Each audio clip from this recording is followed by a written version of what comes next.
Hey guys, dang, it is cold outside. Jeepers. My phone here says, I'll put this up on the screen, it says 20 below zero.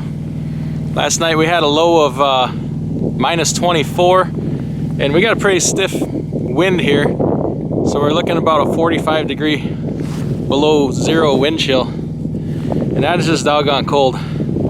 Been outside for about 45 seconds, my fingers are already pounding from the cold, but my bad for not putting gloves on. But I want to do a video today about trucking in the extreme cold. There's a difference between just, the regular everyday winter cold and this extreme cold that can that can injure or even kill you. You break down and get stuck out in this without the proper items and attire. The best blended winter fuel is likely not going to stand up to this kind of cold, so you need to know what kind of products to use. And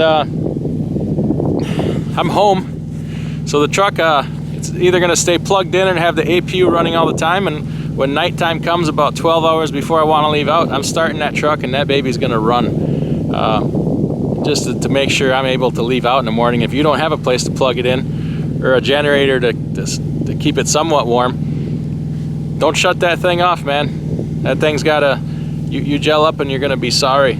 So, it's cold. It's colder than a penguin's pecker right now. Colder than a bucket of snowman piss, and I don't know what I'm doing standing out here talking about this. Let's go inside in the garage where it's warm. We'll talk about trucking in the extreme cold, what you need to do to manage your equipment and stay safe. Dang, it was cold out there. So extreme cold weather driving and trucking. First, let's talk about you yourself. Very real possibility of breaking down in this cold due to the cold. So make sure you have food, water, plenty of warm blankets and clothes. If you're the type of person that runs around in flip-flops or sandals in this 20-degree below zero weather, I have no pity on you for frostbite, or you get your feet wet and step out in this cold and you are in trouble. I went out and I touched my truck, which had snow on it. I wasn't wearing gloves, and within seconds my fingers were just pounding from the cold. Okay, so take care of your body. Don't put your safety in danger because of this cold weather. Now let's talk about the trailer for a second.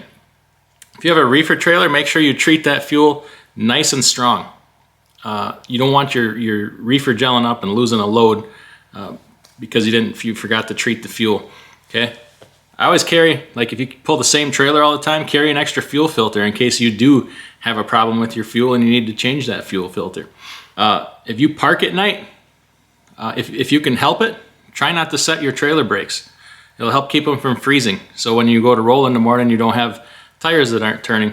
Obviously, use your judgment on that. If you're parked on a hill and you have a heavy load or something, you probably want to set your brakes. Use your best judgment on that. Be safe. As far as the truck goes, in this extreme cold weather, I would suggest, 20 below zero, I would not shut that truck off in the truck stop overnight, or especially in a rest area where you don't have any help, because freezing up is a very expensive proposition. Sometimes you can get her started if you can change the filter, put some fresh fuel in there, and just kind of get things going. But a lot of times you're going to get towed because the mechanic's not going to stand out there in 45-degree below wind chill working on your truck. I did it one time in 50 below wind chill, and I swear I'll never do it again. So leave that truck run. Flip that reefer on continuous probably. I have an APU on my truck. I'll leave that run down to about, 5 below, maybe 10 below if I want to push the limits of it. But this 20 below, there's no way I'll trust that APU to get my truck started in the morning. It is nice because it keeps the batteries charged and warm. It circulates the coolant, the warm coolant, but still, you're playing with some really low temperatures here, and I'm not taking the chances because you might have $1,000 or more into getting that truck in to get it thawed out again and get it running. You want to keep those air tanks drained, okay? You should be draining them every day anyway. When it's cold like this, drain them a little more often. Keep that moisture out of your air system. Help from freezing up your air dryer or your governor. Then you won't be able to move the truck. You won't be able to release the brakes. You won't be able to build air pressure. So keep that air tank drained. Even before this and always, make sure you have a good strong antifreeze. That should be getting tested every time you service it. Check the freeze point. I carry at least one, well, I carry multiple extra fuel filters, but try to carry at least one. Even if you can't change it, don't have the tools or wrenches to change it, at least you have one when it needs to be done. Sometimes that's half the battle. If a mechanic comes out and he doesn't have the right fuel filter for it, hey, I got one right here. Or if your neighbor next to you has a wrench, maybe you guys can change it together. Sometimes, you know, if you gel up, you're gonna need to change that filter to get that fuel flowing through that filter again. Carry something to re-liquefy gelled fuel. I like this Fuelox heat bomb right here. This is a popular Diesel 911 from in the truck stop. This is for after you gel up. This is not anti-gel for before you gel up. This is after, to rescue you and get things moving again. You can pour it in your fuel tanks. You can pour some right in your fuel filter.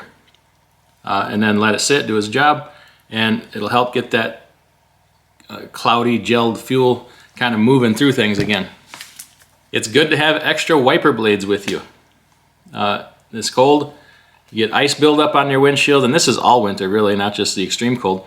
You can snap them, had them wiper blades snap right off before.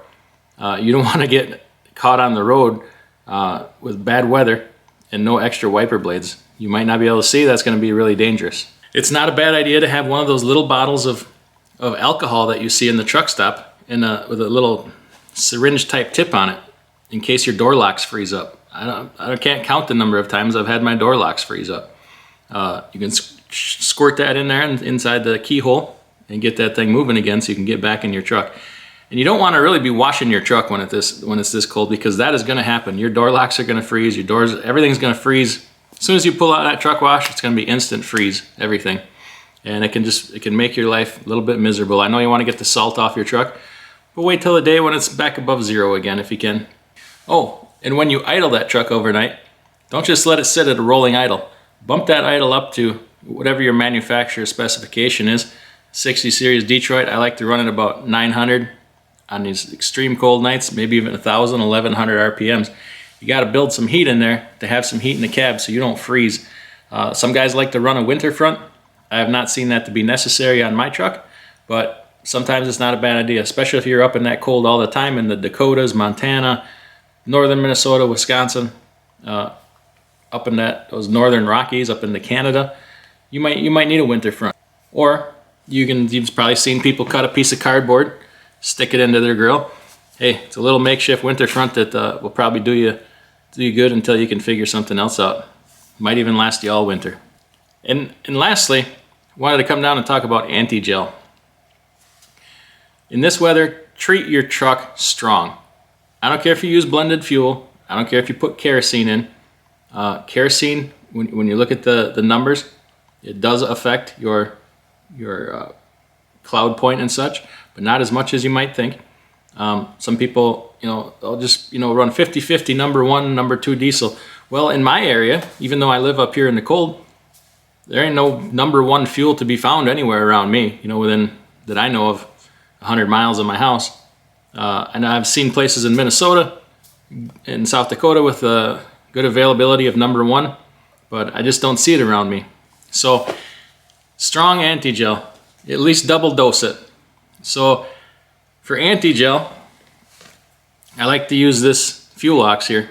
This cold charge is the standard winter anti-gel. It also has the catalyst in it for emissions systems and stuff like that to give you better fuel economy, better burn. So it's the anti-gel and the catalyst all in one. This will lower the cold filter plug point by 33 degrees. Let me turn that there. And it's a pretty good anti-gel. I've been using it for about 3 years now with good results. So typically this would treat 120 gallons. I put a half bottle in each tank when I fuel up. If I feel bigger than that, I'll put more in. But in this extreme cold, I use the freeze guard. This stuff is military grade anti-gel. See if I can get that on the camera there. This little 3-ounce bottle, once again, treats 120 gallons, and it lowers the cold filter plug point by 40 degrees, 47 degrees, I'm sorry. So this anti-gel is a bad whammer jammer. In this cold here, I put 1 bottle of this in each tank, and that is pretty strong. I've never had an issue once I started doing that in any kind of cold weather. This, however, does not have the catalyst in it also. This is pure, straight, high power anti-gel. Now, Antigels, everybody's got their favorite, right?